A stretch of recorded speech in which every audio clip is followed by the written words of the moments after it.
तो भाई लोग कैसे हो आप लोग। तो स्वैलो द स्टार के नेक्स्ट नोवेल के एपिसोड नंबर 329 में आपका स्वागत है।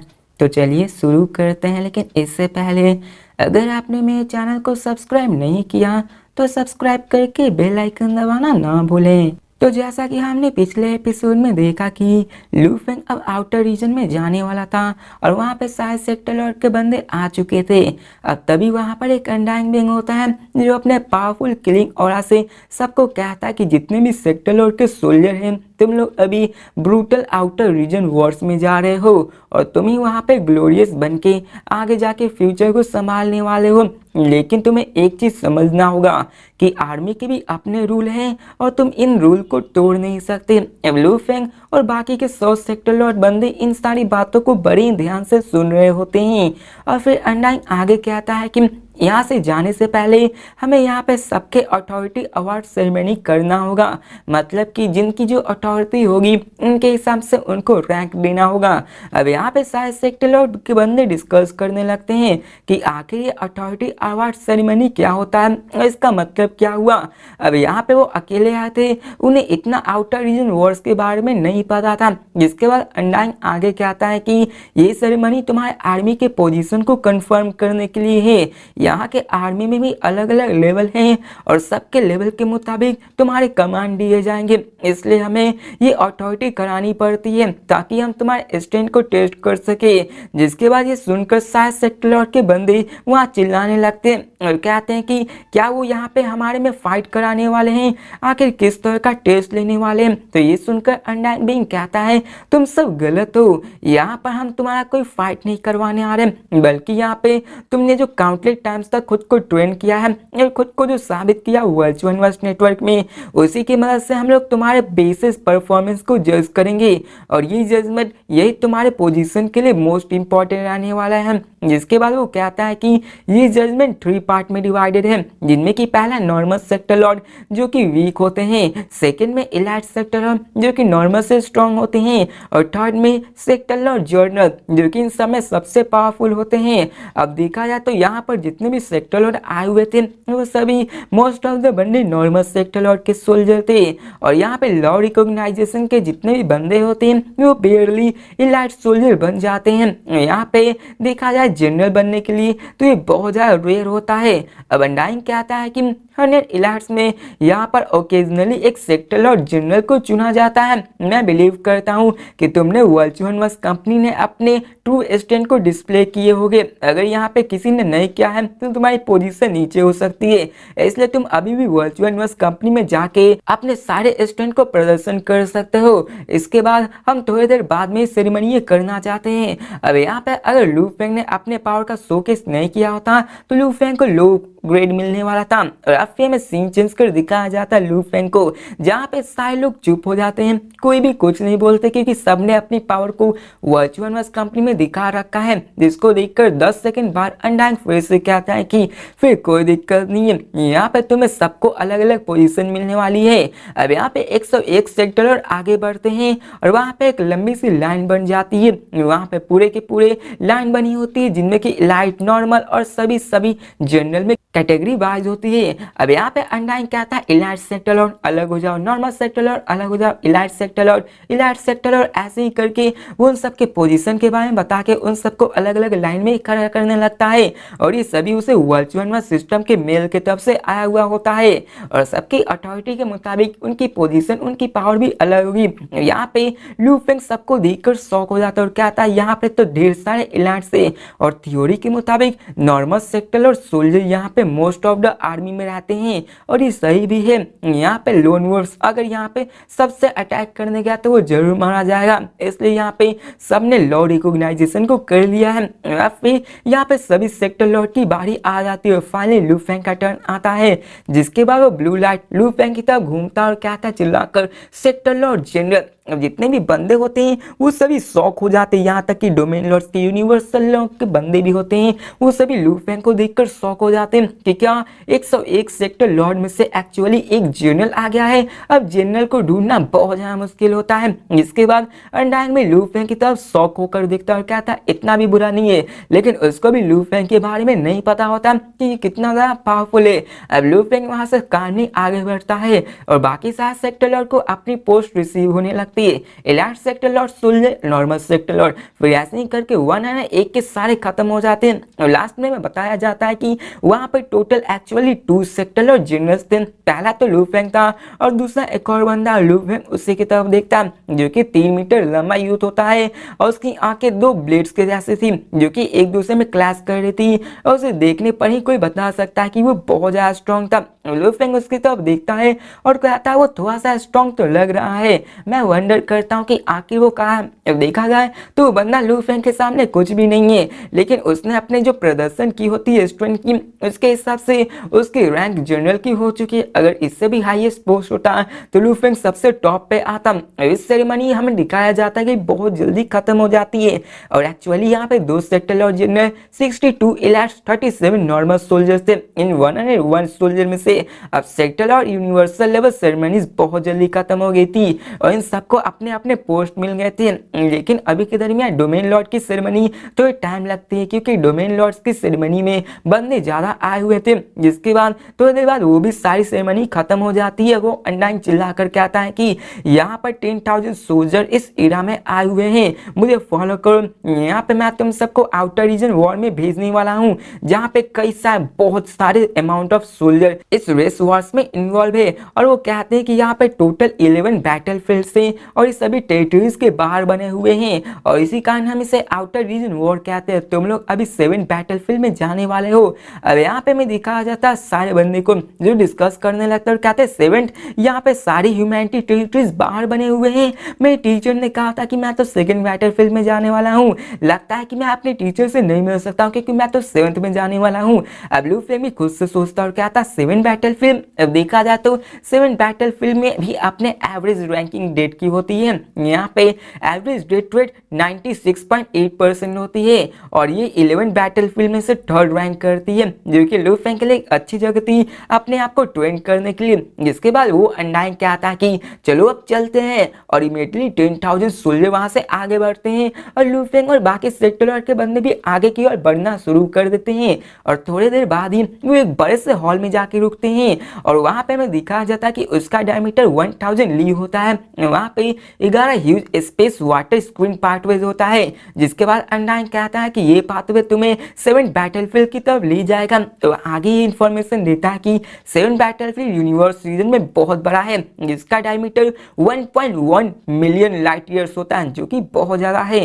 और वो कहता है कि इनके ट्रिलियंस ऑफ वार्स से चली आ रही है और ये अपने आप में उतना डेंजरस तो नहीं है क्योंकि यहाँ पे मेन ट्रेड रेसेज और एनिमी से। अब 7 बैटलफील्ड में टोटल 100 सोल्जर बेसिस थे जो कि एक बेसिस के मुताबिक जहाँ पे सोल्जर रहा करते हैं और वहाँ पर सबसे ज्यादा सेफेस्ट सिक्योरिटी होता है। और यहाँ पे वो कहते हैं कि उन 100 सोल्जर बेसिस में से तुम 26 बेस पे जाने वाले हो और दिखाया जाता है पाथवे को जो 1 किलोमीटर चौड़ा 1 किलोमीटर लंबा होता है और सेक्टर लॉर्ड और सारे लू फेंग के साथ वहां से एंटर करते हैं और सारे 10,000 सोल्जर उसमें आ जाते हैं। गॉड कंट्री आ जाता है और वहां पे लू फेंग और बाकी सभी उस गॉड कंट्री स्टॉप में आ जाते हैं और वो लोग 7 बैटलफील्ड के 26 बेस की तरफ निकल जाते हैं, वहां ट्रांसफर हो जाते हैं। और अब फिर में सीन चेंज कर लू फेंग को दिखाया जाता जो कि उस गॉड कंट्री में आ चुका होता है और उसको जैसे ही वहां पे आता महसूस होता है कि टाइम और स्पेस रैप हो चुका है और दूसरे स्पॉट पे एक ही बार में टेलीपोर्ट हो चुका है। हमें दिखाया जाता है कि कई सारे सोल्जर्स को जो ऑर्डर देते हैं कि यहाँ पर तो नए सोल्जर आए हुए हैं,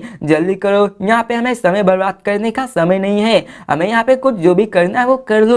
लू फेंग सामने देखता है तो सामने 10 व्हाइट आर्मर सोल्जर्स होते हैं जो कि पूरी तरह से आर्मर में नहीं होते हैं लेकिन कह सकते वो आर्मर जैसे ही थे। अब यहाँ पे एक व्हाइट हेयर अनडाइन होता है जो कि व्हाइट रॉब में था और वो स्माइल करता और कहता न्यू सोल्जर तुम सबका 26 बैटल ऑफ 7 बैटलफील्ड में स्वागत है। और सेक्टर लॉर्ड कहते हैं कि सेक्टर लॉर्ड मुझे फॉलो करो, डेमन लॉर्ड यहाँ पे पंख के साथ जाओ और यूनिवर्सल लेवल्स के जितने बंदे उस लेडी को फॉलो करो। अब यहाँ पे व्हाइट रॉब उन सब 3 गार्ड से उन सबको डिस्कवर करा देता है है। अब universal level domain lord sector lords के सभी के अलग अलग पार्ट रहते हैं, ये होना भी चाहिए क्योंकि सेक्टर लॉर्ड के बंदे यहाँ पे अनडाइंग एम्पर से फाइट करने जा रहे हैं। अगर यहाँ पे यूनिवर्सल लेवल के बंदे वहां पे जाएंगे तो ऐसे ही बेफिजूल में मारे जाएंगे। अब यहाँ पे सेक्टर लॉर्ड कहते हैं कि यहाँ पे तुम सबके आगे कैंप है और वो गाइड उन सबको बताता है। अब थोड़ी देर बाद ही वो एक बड़े से हॉल में आ जाते हैं जहाँ पे देखने से पता चल रहा होता है कि एक ही झटके में 10 मिलियन सीट्स लोकेट थे और एक ही ग्लास में लू फेंग देख सकता है कि वहाँ पे hundreds of thousand of sector Lord बैठे हुए हैं। अब लू फेंग शॉक हो जाता है और कहता है कि यहाँ पे आके इतने सारे सेक्टर लॉर्ड्स के सोल्जर कैसे आ सकते हैं। यहाँ पे हर एक यूनिवर्स कंट्री में total few million sector lords होते हैं और ह्यूमैनिटी के पास सिर्फ 1008 यूनिवर्स कंट्री है और यहाँ पर टोटल 11 बैटल फील्ड है और सबके पास 100 बेसेज है।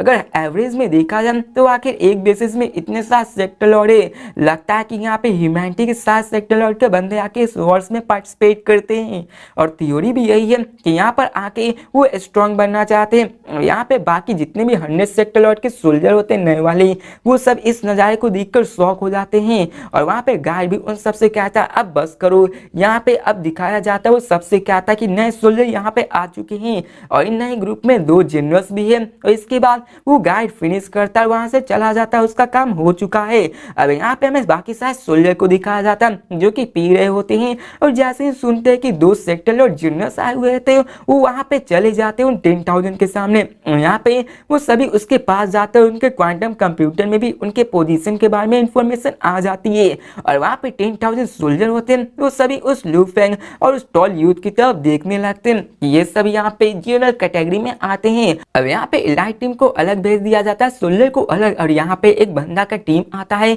जो उन दोनों बंदों को बुला लेता है और यहाँ पे उन सबको ले आया गया होता है और थोड़ी देर बाद में दिखाया जाता है लू फेंग और वो यूथ एक डाइनिंग टेबल पे बैठे हुए होते हैं और उनके सामने एक blood armour undying scale snake scale के साथ बैठा हुआ था और इस अनडाइंग पेंग का नाम टाइवू होता है जो कि ग्राउंड अनडाइंग होता है और इसी ने पहले लू फेंग को इन्वाइट किया होता है क्योंकि उसकी अपनी टीम होती है और वो अपनी टीम को स्ट्रॉन्ग बनाना चाहता है। अब लू फेंग और बाकी सारे सेक्टर और जनरल एक दूसरे से बात करते हैं और जितने भी जनरल होते हैं वो उन सबको इनवाइट करते हैं और उनसे पूछते हैं कि क्या वो उनको ज्वाइन करना चाहते हैं या फिर नहीं। अब दिखाया जाता है लू फेंग को जो उनसे पूछता है कैप्टन टाइवू आखिर यहाँ पे इतने सारे सेक्टर लॉर्ड्स के बंदे क्यों हैं, यहाँ पर तो 11 बैटलफील्ड से सब में 100 बेसेस है, क्या सभी यहाँ पे रेस्ट कर रहे हैं। तो यूट भी होता है जो जनरल बना होता है वो कहता है मैं भी क्यूरियस हूँ। तो ये सुनकर टाइवू हंसते हुए कहता है कि हम लोग यहाँ पे पीते और बात करते हैं और वो कहता है मैडमैन रॉक। अब मैडमैन लू फेंग का नाम था और रॉक उस यूथ का नाम था जिसका रियल नेम नहीं बताया गया होता तो इसका रॉक ही नाम बोलते हैं। अब यहाँ पे वो कहते हैं कि ये तुम दोनों ही नहीं हो बल्कि यहाँ पे कई सारे न्यूज सोल्जर आते हैं जो कि यहाँ पे सभी क्यूरियस है कि आखिर इतने सारे सेक्टर लॉर्ड के बंदे यहाँ पे क्यों हैं। अगर यहाँ पे तुम सच में इनसे इंटरेक्ट करना चाहोगे तो तुम आराम से इनसे इंटरेक्ट कर सकते हो।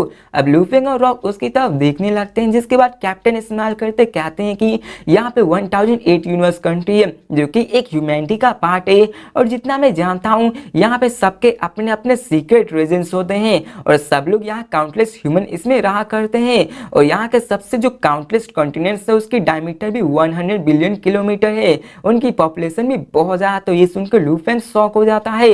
अब कॉन्टिनेंट देखा जाए तो ये भी सही है क्योंकि गोल्ड हॉर्न रेस जो कि लेवस वर्ल्ड में रहती है उसके पास भी अपनी सुपर कॉन्टिनेंट मौजूद थी और वो भी मैन मेड थी। ब्लड रिवर वर्ल्ड वो भी सुपर कॉन्टिनेंट में से एक आती है और यहाँ पे नंबर्स ऑफ वॉरियर्स इन दोनों कॉन्टिनेंट से भी आगे बढ़ जाते, उनकी पॉपुलेशन भी इन सारी यूनिवर्स कंट्री से आगे हो जाती। जैसा कि हमने गोल्ड हॉर्न रेस में तो देखा ही था वहाँ पे अनगिनत गोल्ड हॉर्न रेसेस के प्रजाति के ह्यूमंस रहा करते थे। इसके बाद यहाँ पे टाइवू इस्तेमाल करते हुए क्या था कि ह्यूमन टेरिटरीज यहाँ पे कई सारे सीक्रेट रीजन कॉन्टिनेंट्स की ओर लीड करता है और यहाँ पे कई सारे यूनिवर्स एनर्जीज भी मौजूद है और यहाँ पे ह्यूमन लिविंग फीम वो अपने मैच्योरिटी में स्टार ट्रेवल्स बन जाते हैं और नंबर ऑफ स्ट्रॉन्ग वॉरियर्स बहुत ज्यादा होते हैं। फिर इसके पार्ट्स में देखा जाए तो यहाँ पे कई सारे बंदे होते हैं जो कि किसी गॉड कंट्री में रहा करते किसी अनडाइन के, जिसके बाद टाइवू इस्तेमाल करते हुए क्या था कि जो लोग गॉड कंट्रीज में रहा करते हैं या फिर सीक्रेट रीजन या फिर यूनिवर्स कंट्री वो सभी ह्यूमैनिटी के पार्ट माने जाते हैं और वो कहते हैं कि यहाँ पे कई सारे लाइफ एंड डेथ पर वो अपने गॉड कंट्रीज में ग्रो करते हैं। अब यहाँ पे कई सारी बकवास होती है जिसको मैं स्किप करता हूँ जो कि बेफालतू में बताई गई होती है।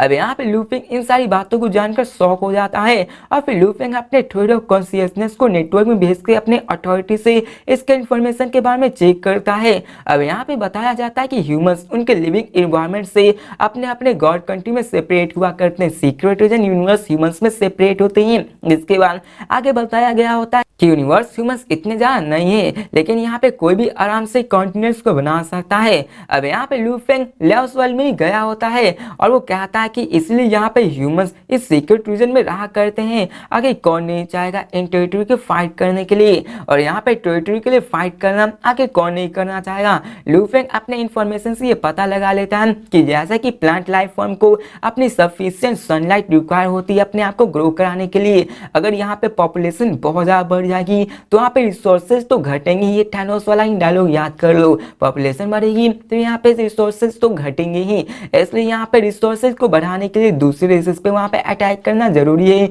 उन पे हत्या करना, उन पे कब्जा करना, ये सब होता रहता है। और इसलिए सब लोग अपनी गॉड कंट्री बनाते हैं ताकि रिसोर्सेज और लैंड की कमी ना हो। अब सबको फ्लैश और ब्लड और ऑटमन लाइफ प्लांट की सारी चीजें की जरूरत होती है, और यहाँ पे ऐसी लंबी चौड़ी बकवास होती है जिसको मैं फिर से स्किप करता हूँ। और अब भी हमें हॉल का सीन दिखाया जाता है जहाँ पे लू फेंग पूछता है कि इन 7 सेक्टर और सोल्जर में से मोस्ट ऑफ देम ये गॉड कंट्री से है क्या, तो टाइवू कहता है कि हाँ तुमने सही कहा। तो ये जान को लू फेंग शॉक हो जाता है। अब गॉड कंट्री ह्यूमंस प्रोबेबिलिटी अपने सीक्रेट को नहीं जानते हैं, और यहाँ पे उनकी अंडाइंग बनना बहुत ज्यादा लो हो जाती है, उनको प्रोड्यूस करना भी बहुत ही रेयर होता है, और सेक्टर और यहाँ पे उतना ज्यादा प्रॉब्लम नहीं होता है। तो टाइवू हंसते हुए कहता है कि यहाँ पे जितने भी गॉड कंट्रीज के सोल्जर है वो यहाँ पे सबसे ज्यादा मौजूद है, और यहाँ पर एक ही बात को बार बार दोहराया जा रहा था जिसको मैं फिर से स्किप करता हूँ। तीनों यहाँ पे बहुत ही बात करते और पीने लगते हैं। अब लू फेंग उसकी तरफ देखता है तो वहीं से एक सेक्टर का बंदा उसकी तरफ आता है जो कि 1 मीटर लंबा होता है, क्यूट राउंड फेस होता है, और उसके ग्रीन इनकार्विंग्स भी बने हुए होते चिक्स पे, और दिखाया जाता है कि वो छोटा सा बच्चा लग रहा था, लेकिन वो बच्चा ऑर्डिनरी नहीं था। अब तभी वो सेठ सॉक्टर और बंदा वहां पे आता और कहता, हाय कैप्टन, क्या तुमने यहाँ पे इन सबको लाया है? तो यहाँ पे टाइवू इस्तेमाल करते हुए कहता है कि ये इतना भी आसान नहीं होने वाला है। 30% जो कि नए सेक्टर लॉट के सोल्जर आते हैं उनमें इलाज होता है, और पूरे में से सिर्फ 0.3% ही जनरल्स हुआ करते हैं, और जनरल्स का होना बहुत ज्यादा रेयर होता है। ये पीपल इतने भी इजिली नहीं मानते हमारे ग्रुप में यहाँ ज्वाइन होने के लिए। जिसके बाद वो कहते हैं कि लू फेंग और रॉक, यहाँ पे चलो मैं तुम्हें इंट्रोड्यूस कराता हूँ। अब यहाँ पे वो लोग लू फेंग का नाम नहीं ले रहे हैं, तो इसके जगह मैडमैन के जगह मैं लू फेंग का ही नाम लूंगा।